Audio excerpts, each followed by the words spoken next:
l'inexplicable. Mario Dumont. De la musique aux oreilles.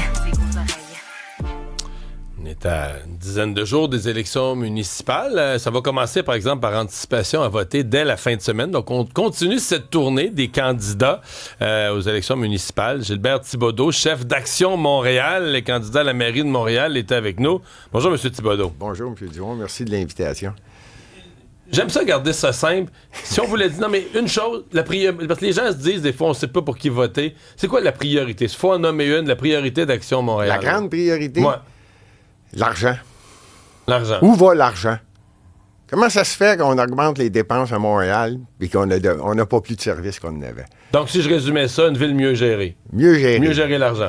Gérer correctement pour servir le citoyen au lieu de se servir du citoyen. Mm-hmm. Je vous ai vu au débat à LCN, puis vous avez tendance à vous simplifier, là, dire ça va être ce qui est correct en communication, mais je me posais quand même la question.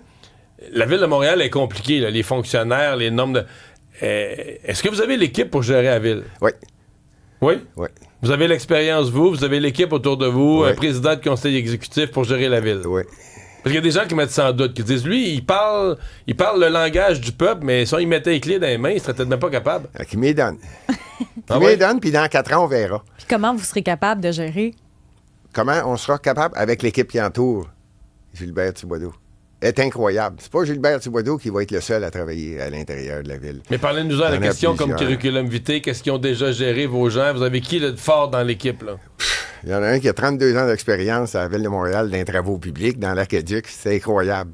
C'est incroyable ce qu'il dit, lui. J'ai dit, voyons donc. Sur le fait que c'est mal géré, sur l'argent c'est mal géré, puis que c'est tout... J'ai jamais vu une ville se servir de l'externe. C'est puissant, l'équipe interne à Montréal. Il y a 28 000 employés, OK? Si tu prends les gens à l'interne qui ont de l'expérience, qui ont plus de 20 ans d'expérience, serre-toi-en. Moi, je peux pas croire qu'ils continuent puis qu'ils insistent à inviter des gens de l'externe. Ils créent des comités, ils créent des gens, ils donnent des salaires à des gens de l'externe pour venir conseiller. Il y a 103 conseillers à Montréal. Y en a-tu un qui est capable de prendre une décision? T'es élu pour ça? Non, on va créer un comité. Donc vous, on va faire une nomination à pas cher, 160, 200 000, puis là, ils s'entourent de différentes personnes. Bon, on va étudier le dossier, puis on va vous revenir dans 6 mois ou 1 an. Voyons donc. Donc, pour vous, c'est moins de consultants. Bien, beaucoup moins de consultants. On va commencer par se servir à l'interne. Hey, t'as des gens qui sont puissants à l'interne dans l'école bleue, là. Oh, t'as des cols blancs également. Je parle pas des hauts fonctionnaires. C'est peut-être eux autres qui sont un peu des problèmes.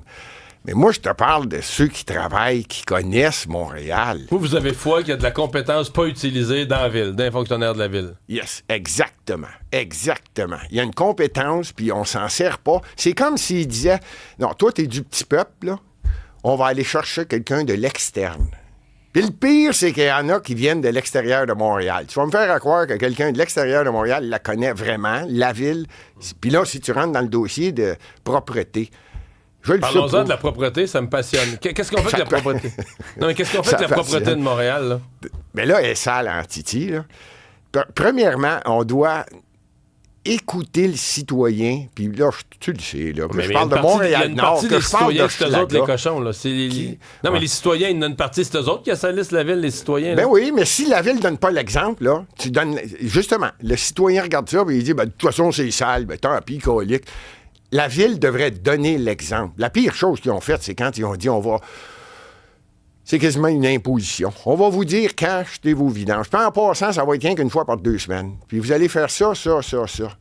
Sacrifice. Dans Côte-des-Neiges, il y a 165 000 personnes. C'est quasiment la 5e plus grosse ville au Québec. Rien qu'à elle seule, c'est un arrondissement. Là, je parle même pas de Hochelaga-Maisonneuve, qu'il subit, là. Comment vous changeriez le ramassage des ordures dans la Côte-des-Neiges? Une fois par semaine. Très dense, là. Ouais, et voilà, c'est ça. Là, c'est d'évaluer exactement les 19 arrondissements. Puis il y en a des arrondissements qui ont besoin d'un ramassage toutes les semaines. Ben oui. Puis là, on parle juste du ramassage. Mais là, on va vous dire, on n'incite pas les gens à composter, à recycler. Des vidanges, je devrais quasiment pas en avoir. On devrait en avoir rien qu'une poignée dans la semaine si on fait attention. Là. C'est ça. Les 3 autres parties, c'est ça qu'ils disent. C'est ça. Commence à contrôler ta population, là. Puis tu vas voir que ta population, elle va choquer, puis tu vas l'appauvrir, puis elle va commencer à dénigrer sa ville, puis elle va en parler négativement. Donc, vous ramassez les vidanges. Oui, toutes les semaines. Là, on parle juste de vidange, ça fait drôle. Mais oui. Ouais, mais c'est important. Puis il faut qu'elle soit propre en plus. Là, on parle des graffitis. On parle de propreté à la grandeur de la ville. On peut-tu rendre les gens fiers de marcher sur la rue et dire, moi, on dit qu'elle est belle, la ville. C'est bien plus gênant de jeter ton petit café de Tim Hortons à terre quand tu commences à marcher. Puis même les gens qui te regardent, tu sais que tu viens de faire là. Vous pensez qu'on peut changer l'esprit de Montréal? Puis ça va être long. Ramener la fierté et la propreté? Oui, ça fait longtemps que ça se fait pas. Parlant de propreté, vous pensez quoi des toilettes publiques? À quel prix? On parle de quelle toilette publique? Là? Celles qu'ils veulent installer qui coûtent une fortune? Là, ils nous ont promis des toilettes publiques auto-nettoyantes qu'on n'a pas eues. Oui. On va refaire les soumissions, on va vérifier de quoi est-ce qu'on parle. Et après ça, on va vérifier si oui, je pense que ça peut valoir la peine dans des endroits très, très, très touristiques. Peut-être. J'ai pas dit que nécessairement on va faire une acquisition. Mais moins cher. Là... Juste dire le mot Montréal, il faut que tu mettes tout de suite à côté le mot cher. Je ne sais pas pourquoi, je ne sais pas qui s'occupe des soumissions, qui s'occupe des plans et devis, quel endroit qu'on va y mettre. Ça en est pathétique. M. Thibodeau, il faut qu'on se parle de circulation. C'est un enjeu, la congestion routière, les chantiers fantômes, les cônes. Oui. Vous devenez maire de Montréal là, dans 2 semaines. Vous faites quoi pour alléger la circulation? Le plus vite possible, c'est de vérifier l'ensemble des pistes cyclables, puis je ne prendrai pas 6 mois. On a besoin de petits commerçants à Montréal. Il n'y a plus de stationnement. Il y a des pistes cyclables des 2 côtés. Ça devient ridicule, là. C'est ridicule. Vous parlez d'Hochelaga, mettons, là? Hochelaga, il y en a une des 2 côtés. Oui, Hochelaga, pas juste Hochelaga. Celle-là, c'est drôle, parce que c'est justement Ensemble Montréal qui disait en 2020, il n'y a pas longtemps, novembre 2024, il manque de pistes cyclables. Ça en prendrait une sur Hochelaga. Faut le faire, des 2 bords. Là, il y en a partout, là. On pourrait parler de Christophe Colomb, ce qui est en train de se passer. Saint-Urbain, là, c'est une artère qui fait en sorte que les gens sont capables facilement de se rendre dans le centre-ville. Vieux-Montréal, centre-ville. Réputation, connue, reconnue. On est en train de la scraper. Bien raide. Là, si tu veux avoir des gens qui viennent de l'extérieur, je parle même pas des touristes qui viennent d'ailleurs. Je parle des gens du Québec qui te le disent en pleine face. Es-tu fou, toi? Moi, je vais aller à Montréal. Si tu fais là, je vais rentrer, je ne saurais même plus comment sortir. Les rues sont pas dans le même sens. Ils font face à face. Moi, hier, je suis parti d'ici, je voulais m'en aller au pont Jacques-Cartier. J'ai été prisonnier.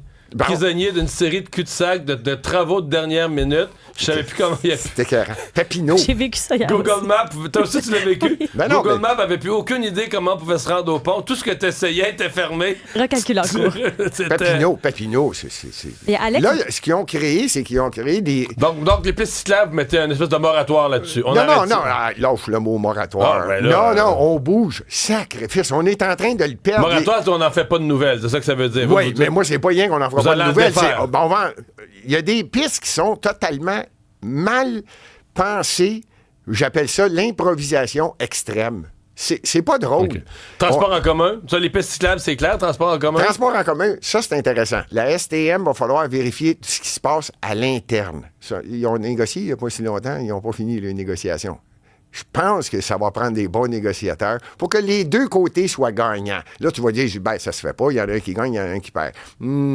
Je pense qu'on peut s'asseoir et dire, regarde, on va essayer de le régler. On parle d'autobus à l'externe. Maintenant, si on parle du métro, qu'on arrête, je me rappelle en 2000, tout le monde se rappelle la fameuse ligne rouge. Voyons donc.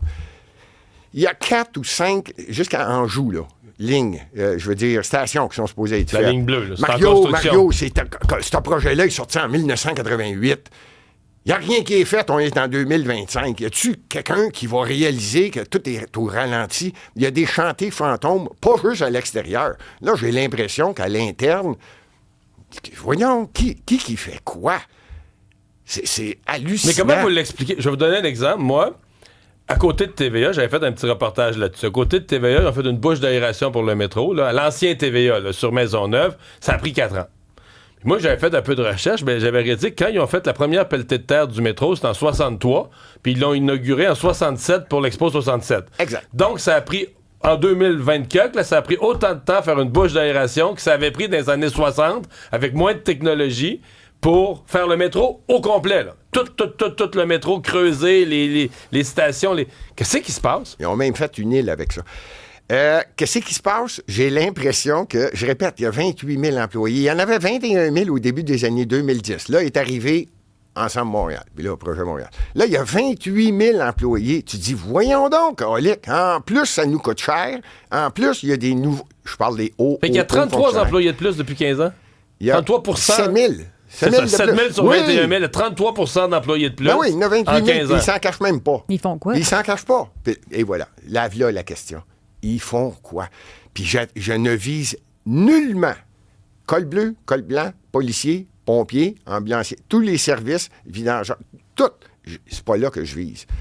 Parce que c'est pas les autres qu'il y a eu des augmentations d'employés. Là, il y a des nominations, puis je le vois dans tes yeux. Gilbert, tu veux parler de nouveaux comités, de nouveaux services. C'en est hallucinant, là. Là, c'est des petits amis qui sont là, puis qui sont nommés, puis ils créent un comité, puis là, je me demande des fois s'ils font quelque chose. Je vais te donner un exemple, là, vite. On a la vérificatrice générale à Montréal. Elle fait la vérification des chiffres. Son rapport, c'est 400-500 pages. De toute beauté de voir ça. Jusqu'à quel point ça va pas bien. Ensemble Montréal a créé, pendant une campagne électorale, parce qu'on venait de finir la corruption, la commission Charbonneau, on va créer le BIG. C'est bon, ça, non? Vous n'allez pas de faire ça, là? Ça surveille la corruption, soi-disant? Tu vois ça qui va venir petit, le BIG. Hey, le BIG, c'est le bureau de l'inspecteur général. Ils ont fait quoi, le calique? Ça coûte 6-7 millions. C'est à peu près le même staff, un autre staff, de la vérificatrice générale, qui, elle, son travail, c'est de faire ça, de vérifier l'ensemble. Pour vous, ça dédouble. Ben là, tu dis, voyons donc. OK. Non, mais ça créait des nouvelles jobs. C'est le fun, c'est des nominations. M. Thibodeau, merci d'avoir été avec nous. Bonne fin de campagne. Merci. Salut, Gilbert Thibodeau, chef d'Action Montréal.